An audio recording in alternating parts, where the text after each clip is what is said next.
So we decided to get involved with Greener Together because we've been carrying out green activities for years actually, one way or another. We set up the Outback, which is a beautiful community space in the middle of Park Ward. It's run on organic principles, and the whole purpose of setting it up 15 years ago was to create a space for local people to come in, learn a bit about organic gardening, make the connection between food and cookery, and just enjoy being in a really beautiful space. It's got children's play opportunities here as well. Our empty homes programme is small, but we are quite ambitious. So we know there's a housing crisis. There's many people who just cannot get suitable housing. Either it's just not available, or they're housed in really poor properties, sometimes private landlords who are not maintaining the property properly, and rents are high. So we also know that in Park Ward, where we're based, there's around 300 properties that are empty, which could be turned into homes for families and for individuals. So it fits part of our objectives as a local charity to provide support for people across a whole range of activities, and housing is a natural extension of that. So we're starting small.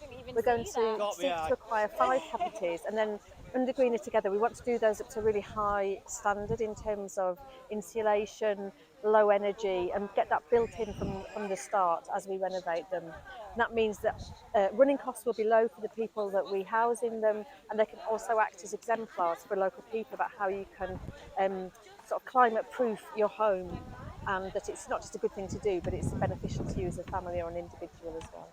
Green skills are important right across the workforce actually. So obviously we have some people at HOT who are very specifically connected to the environment, such as our community gardener, or Sarah, who's the manager here at the Outback, or the team that looks after our various buildings.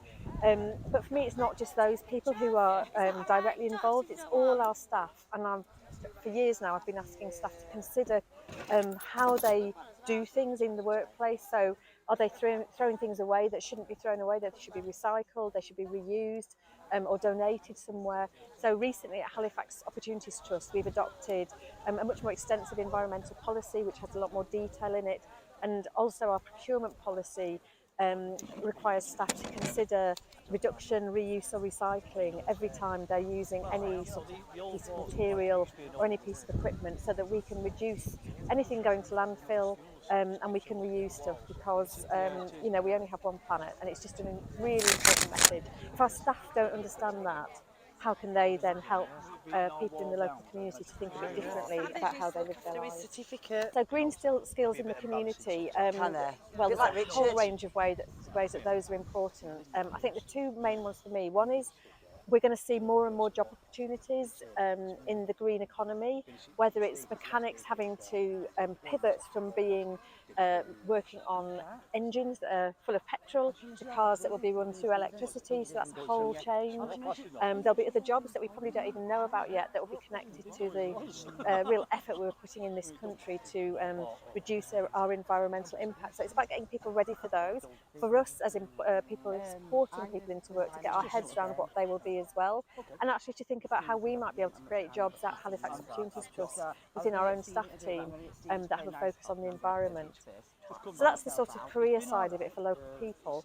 I think on a more community-based level, it's about how local communities can use green skills to improve their local places, whether it's creating small green spaces like pocket parks, doing a bit of guerrilla gardening, or in their own homes, just being able to grow fruit and veg in containers, because the area we work in here, people have got very small gardens on the whole.